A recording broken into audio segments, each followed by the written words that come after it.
It's a very realistic and crazy story of a female teacher in a tertiary institution. If you feel like you're being mentioned in this story, it's most likely because you have done what is stated in this video, like the villain in this story, Ali. Not Ellie, but Ali. It's just a happy-go-lucky fresh grad who knew nothing about the office jungle massacre. I was nice and kind. I would do whatever my seniors tell me at work, believing it was the best way to be and to learn in Asian society. I wasn't aware of this incredibly evil human invention, Huit talking. Now, Huit is S-H-I-T in Swedish. So now when I say Huit, I said sh. Or at least I should say I didn't think that a Huit talking could get this bad. Everyone has heard of the expression, nice guys finish last, but they do actually get something first when they run into a hui talker. Yes, they get stabbed on the back first. Now, everyone knows those who talk crap about another person to you talks about you behind your back. So yes, she talks about almost everyone in the office. Yeah, with herself excluded. So almost everyone, right? The experienced people like Yoda might say, wait, that's only if you're not smart enough, and you might deserve it because of that. But I'm like, Luke, I just can't believe it. Let's be honest. Don't justify wrongdoings. Okay? Now, get back to the story. I first got into this company as a newbie, and a few months later came the very talkative Hui talker, Ali. Now I'm pretty sure everyone has at least one talkative friend like her, except that she might not be as insane and evil as she is. And you might say to me, hey, there are plenty of people carrying guns shooting up people these days. What's so crazy and evil with what she does? You just wait. The way Ali found her victim was to find the weakest link in her opinion. I so happened to be a vegetarian at that time, so in her eyes, I was the odd one out. Now, mind you, I never, ever talked about my diet, and most coworkers didn't even know I was a vegetarian until I brought my lunchbox to the pantry, microwave it, and they asked the age-old question, where's the protein? Even though rice and wheat has protein, beans are basically just protein, and the fake meat that I eat is also made by soy protein. And that is when Ali started picking on me. And here are some examples of what she's done. After she found I was a vegetarian, she dehumanized me by denaming me and calling me a grass-eating animal. Yes, in her eyes, I had no name, and that is one of her ways to take value out of a person. By joking about my name and saying something funny in a negative way, she made people laugh, which made them vulnerable to her perception of me. And the next time the affected colleagues interacted with me, they were not as nice, because if one person could disrespect me, then they could too, right? Another thing was one time I had to leave documents on a colleague's desk, and she was right there outside the cubicle looking at me going in there. After that, we both got back to our cubicles, and she had the balls to call that person and say, hey, T, she just went into your cubicle. I don't know what she did in there, but you be careful yourself. Mind blown. I was sitting right next to her cubicle. I cannot believe she thought I didn't hear her. I mean, unless I have a teleport device, otherwise I would not know how to give my coworkers printed documents without going to them. Well, I guess I could have slingshot them into the cubicle from the corridor, or I could have just gone straight to the post office instead, because that's what a responsible employee would do, right? Making sure the particular coworker would get his documents with the registered post. How dare I just left the document on his desk? I had my faults too. I was dumb enough to still respond to her when she talked to me, and I believe this is how things have gone bad crap crazy on her side. One day our conversation somehow went to paranormal activities because a student of mine told me that he was paralyzed by a ghost in his sleep. Now, I don't believe in ghosts, nor do I have any opinion on anyone who does, but what she said next was, whoa. This is a summary of what she said. She told me all the females on her mother's side of the family can see, hear, and talk to ghosts at wish. They meditate and their souls would get out of their body, go wherever they want, and see whatever they want. Her cousin could see the past, current, and future lives of a person, and she could see her husband was her son, and she hurt him in the past, so he came back now as her husband to collect his debt in this life. Then she told me she and her family can also do voodoo curses. Since I didn't really believe in such things, I said, hey, you're not gonna curse me, right?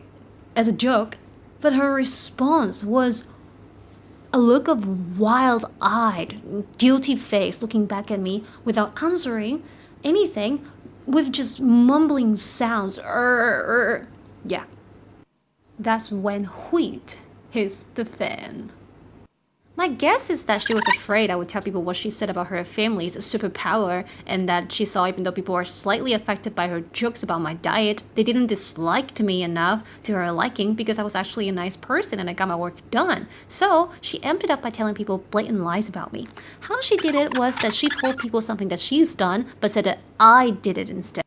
She loves designer handbags. When I was sitting next to her, she had like 5 of those bags around her cubicle. I had 2 bags, one for work and one for a night out when I don't feel like carrying out my house with me after work. One day I came to work and all her bags were gone, and since that day, many colleagues came to my desk asking about my second handbag. Hey, do you use that handbag at all? Why do you have 2 bags? It turned out she told people I was vain and I loved designer handbags. I wasted so much money on them, etc. That was the reason why she hid all her bags. She was the one who was vain and chased after designer products, and she knew it wasn't good to be obsessed, so she reflected it on me. But in reality is, I told her she could find discounted Coach bags online, and she bought them saying, even if they're fake, they're worth it because they're so cheap. I don't want to say all her bags are fakes, but it does make me wonder. Ever since she met me, I've been very nice and friendly, and I did not talk wheat at all. So she felt free talking crap about Alice to me, knowing I wouldn't tell anyone what she said. She made jokes about how a certain coworker was gay, and that those 2 other coworkers are fat balls, and she also said another girl looked like a pig after she gave birth.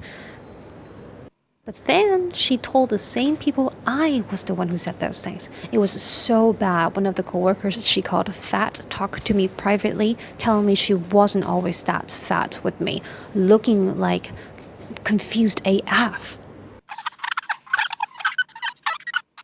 And at an office Christmas party, I saw a deer frosting decoration on a cake, which to me at that time looked like a pig. So I asked my friend, is that a pig?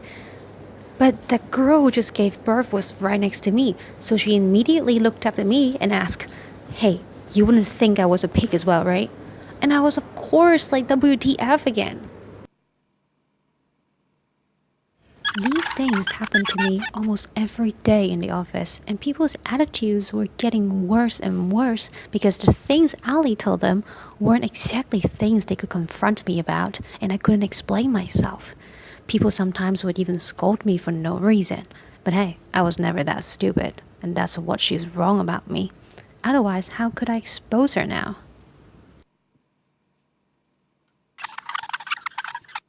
When people realized I didn't talk crap and I consistently produced positivity in the office, she twisted it into something negative. It was around Christmas, and she told people I was so greedy for Christmas presents, I hung a huge bag as a Christmas stocking at my workstation. The truth is, it was a bag for collecting workshop surveys, which I sent an email about later. Within that day, at least 14 coworkers came to me to ask what the bag was for and probed me to see if I was hoping people would give me Christmas presents. The result was of course obvious. People became increasingly aware that she was and still is a liar. Another evil trick she does is she finds people's potential weaknesses and she attacks them to manipulate people to her desire. One of my friends at work was very nice and caring. She decided to have a look at me on her own to see if Ali, the liar, was right about me. I believed that she could be a potential great friend outside work as well, and we and her friends hit it off. We had dinner parties together, we celebrated each other's birthdays, and we just had good times in general. And I really thought things were gonna be great between us. She also came to me for opinion and advice, and I gave help and care whenever possible. But then, you got it. Ali saw this and wanted me down again. She's so narrow-minded, she couldn't stand me having any friend at all.